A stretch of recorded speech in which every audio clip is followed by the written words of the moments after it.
Une vidéo sur l'essentiel à retenir sur Sartre. Alors, le premier point, c'est que Sartre s'inscrit dans la tradition de Descartes. Qu'est-ce que ça veut dire? Eh bien, ça veut dire que pour Sartre, comme pour Descartes, c'est la conscience qui définit essentiellement le sujet humain. En d'autres termes, la conscience est le propre de l'homme, elle est ce qui le distingue de toutes les autres choses et de tous les autres êtres naturels.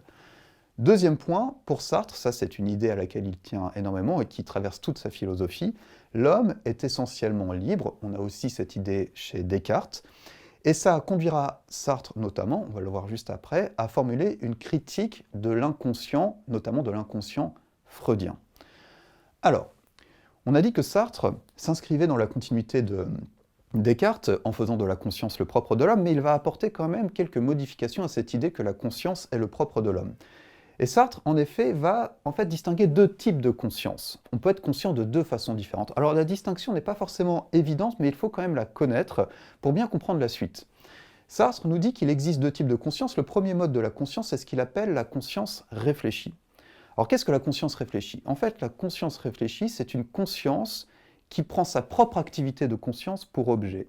En fait, être sur le mode de la conscience réfléchie, qu'on appelle aussi conscience de soi, ou encore, dans des termes un peu plus compliqués, conscience positionnelle de soi, mais c'est la même chose que conscience de soi, c'est le fait de vouloir, désirer ou faire quelque chose tout en étant en train de se dire « je suis en train de vouloir, je suis en train de désirer ou je suis en train de faire cette chose ». Bref, c'est une conscience au sein de laquelle l'ego, le moi, est présent. Il est attentif à ce qu'il fait. Premier mode de la conscience. Ensuite, dit Sartre, il y a la conscience irréfléchie, qu'il appelle conscience de soi, mais avec le « de » entre parenthèses, ou encore conscience non positionnelle de soi.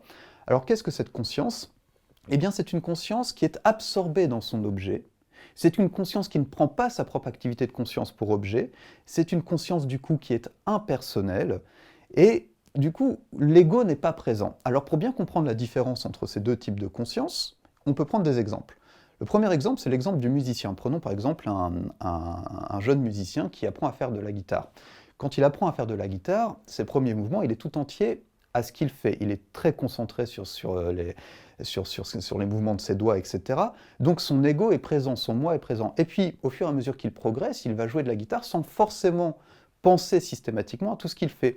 Mais ce n'est pas pour autant que c'est un mécanisme et que c'est devenu inconscient. En fait, c'est conscient, parce que sinon on ferait n'importe quoi, mais c'est conscient sur un mode impersonnel, c'est-à-dire que l'ego n'est pas présent. Ça marche aussi, c'est un exemple de Sartre avec l'écriture. Quand je suis en train d'écrire rapidement, en fait, je ne suis pas en train de me dire « il faut que je trace telle lettre dans tel ordre, avec suivi de tel autre, etc. » En fait, non, l'écriture se fait sur un mode irréfléchi, mais c'est pas pour autant mécanique ou inconscient, parce que si c'était mécanique ou inconscient, là aussi on écrirait n'importe quoi. Donc c'est conscient, mais sur un mode irréfléchi. Bon. Alors, ça nous conduit à la critique sartrienne de l'inconscient freudien. Pour Sartre, en effet, l'idée d'inconscient chez Freud est une contradiction. Plus précisément, ce qui fait que Sartre va critiquer l'inconscient freudien, c'est qu'à ses yeux, l'idée de censure psychique inconsciente est une contradiction dans les termes. Pourquoi? Eh bien parce que chez Freud, la censure, c'est une activité qui sert à refouler. Or, pour refouler, dit Freud, il faut qu'elle fasse la différence entre les pulsions qui sont licites et les pulsions qui sont illicites. Les pulsions licites, elle les laisse passer dans la conscience, et les pulsions illicites, elle les renvoie dans l'inconscient. Ce que remarque bien Sartre. Donc, la censure, ici, c'est quelque chose qui connaît. Elle doit connaître ce qui est à refouler et connaître ce qui n'est pas à refouler. Mais du coup, si la censure est une connaissance, alors forcément, c'est qu'elle est quelque part consciente, parce qu'on ne peut pas imaginer aux yeux de Sartre une connaissance qui soit en même temps inconsciente. Et Sartre, ici, se réclame de Alain, qui disait « savoir, c'est savoir qu'on sait ». Donc la censure, si elle existe, est forcément consciente de ce qu'elle fait. Mais comment se fait-il qu'elle soit consciente de ce qu'elle fait sans que nous ayons, on pourrait le dire comme ça, l'impression de refouler quelque chose? Eh bien, ce que dit Sartre, c'est que la censure doit être consciente de ce qu'elle fait, tout en faisant comme si elle n'en était pas consciente. Eh bien, ici, on voit l'intérêt d'avoir distingué deux modes de la conscience réfléchie et la conscience irréfléchie. Ce que nous dit Sartre, c'est qu'en fait, la censure correspond quelque part à une conscience irréfléchie. Mais c'est une conscience qui agit de telle sorte qu'elle ne remarque pas qu'elle est consciente de ce qu'elle fait. Autrement dit, c'est une conscience, et là on retrouve un thème très important chez Sartre, une conscience de mauvaise foi. Elle se ment à elle-même. Bon.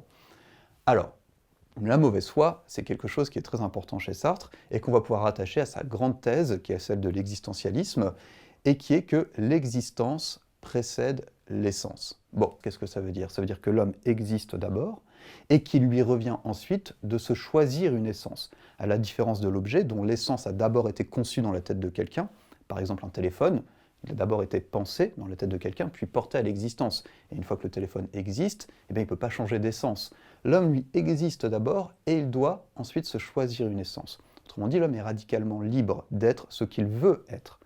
Eh bien, cette liberté dont on pourrait croire qu'elle est quelque chose de positif, qu'elle est un atout pour l'homme, puisque l'homme est le seul à l'avoir, en fait, pour Sartre, c'est aussi un fardeau. Parce que si nous sommes radicalement libres de faire ce que nous faisons, alors nous sommes aussi complètement responsables de faire ce que nous faisons.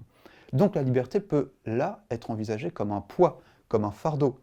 Et donc, ça va conduire à un risque. Le risque, ça va être de vouloir se déresponsabiliser en étant de mauvaise foi, c'est-à-dire en se mentant à soi-même. En se mentant à soi-même, c'est-à-dire en supposant que nous ne sommes pas libres de faire ce que nous faisons. Et là, il y a plein de stratégies pour être de mauvaise foi. Parmi les stratégies qu'on peut utiliser, et qui est une stratégie de mauvaise foi, c'est par exemple rejeter la responsabilité de ce que l'on fait sur la situation dans laquelle on se trouve. Un exemple de Sartre qui est très connu, Sartre écrit une phrase qui paraît paradoxale, il écrit « Nous n'avons jamais été aussi libres que pendant l'occupation ». Pourquoi écrit-il cela? Eh bien parce que pendant l'occupation, nous étions dans une situation où on était constamment renvoyé à la nécessité de choisir entre deux options radicalement opposées, la résistance ou la collaboration. Eh bien, celui qui est de mauvaise foi, dit Sartre, c'est celui qui dira par exemple « j'ai collaboré », non pas parce que j'ai choisi de collaborer, pourtant c'est le cas, il a choisi de collaborer, mais parce que la situation dans laquelle je me trouvais me contraignait à collaborer. Eh bien ça, c'est un exemple de mauvaise foi pour Sartre, puisque l'individu qui dit cela rejette la responsabilité de son choix sur la situation dans laquelle il se trouve.